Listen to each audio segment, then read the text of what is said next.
Damai. Mereka adalah keluarga Tante Mary. Mereka merasa sangat bersalah padamu atas apa yang telah dilakukan oleh Sean. Dan Tante Mary setiap hari datang kepadaku untuk meminta maaf padamu. Rianti tidak melanjutkan kalimatnya, karena tidak ingin memaksa Nada bertemu mereka. Nada, kalau kau masih berat untuk bertemu mereka, aku bisa mengantarmu ke kamar sekarang.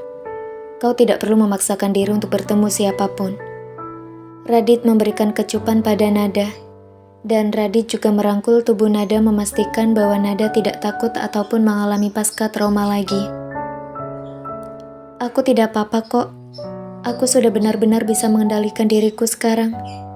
Aku rasa aku harus menemui mereka. Apa kau bisa menemaniku untuk bertemu dengan mereka?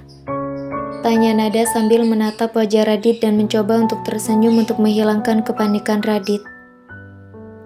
Apa kau yakin deh Nada? Nada mengangguk. Aku tidak kenapa-napa. Aku tahu Tante Mary sangat baik. Dan aku tidak marah padanya. Ini semua bukan kesalahannya. Nada mencoba menguatkan Radit supaya mau mengizinkannya bertemu dengan Tante Mary. Akhirnya, sesuai dengan yang dikehendaki Nada, Radit menemani Nada untuk bertemu dengan Tante Mary, suaminya Jason, Sylvie, dan Alif. Nada, Tante minta maaf untuk semua yang telah terjadi padamu. Itu semua di luar kendali Tante. Kamu sudah menjadi korban kejahatan anak Tante. Andaikan Tante tahu kalau dia merencanakan itu, Tante tidak akan membiarkan sedikit pun Sean melancarkan aksinya. Tante Mary bicara sambil menangis dan memegang kedua tangan Nada. Aku sudah tidak apa-apa, Tante. Tidak ada yang perlu dimintai maaf padaku, Tante. Nada memeluk Tante Mary setelah menyelesaikan kalimatnya, dan kemudian melanjutkan lagi sambil memeluk Tante Mary. Tante tidak perlu lagi merasa bersalah padaku. Seperti yang Tante lihat, aku sudah baik-baik saja. Lagi pula suamiku sudah menceritakan semua permasalahannya. Itu bukan saja karena kesalahan Sean, tetapi juga karena dendam mantan istri suamiku kepadaku. Sean juga telah melakukan hal buruk pada Tante, yaitu hampir membunuh Sylvie dan suaminya. Aku rasa kondisi Tante tidak lebih buruk daripada kondisiku. Jadi kita sama-sama korban, Tante. Nada mencoba untuk membesarkan hati Tante Mary untuk tidak merasa bersalah. Mendengar apa yang telah dikatakan oleh Nada, hati Tante Mary merasa lebih tenang sekarang. Dan setelah itu, mereka semua bersama-sama menikmati jamuan makan siang yang telah disiapkan oleh Rianti. Hari ini, kebahagiaan bukan hanya milik Nada dan Radit, tapi juga bagi semua orang yang ada di meja makan tersebut. Mereka merasakan bahagia dan tenang setelah semua yang mereka lalui. Dan kejadian yang telah membuat syok bagi mereka 3 bulan lalu.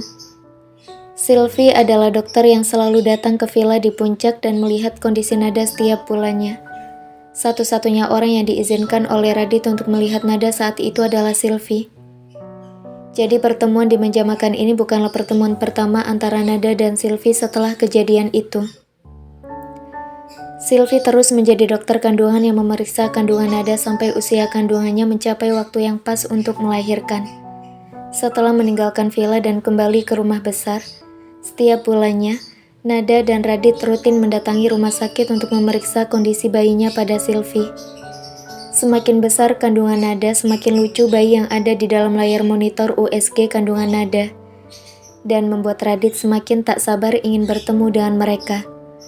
Apalagi setelah Radit mengetahui bahwa bayi kembar identik yang ada di kandungan Nada berjenis kelamin perempuan dan satu bayi yang berbeda telur berjenis kelamin laki-laki.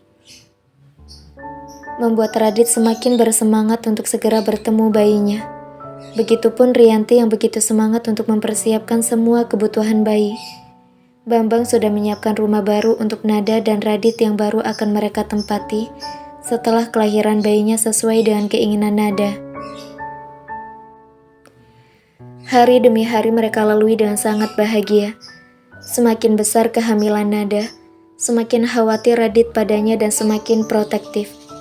Limpahan rasa sayang Radit ditunjukkan kepada Nada seakan tanpa batas.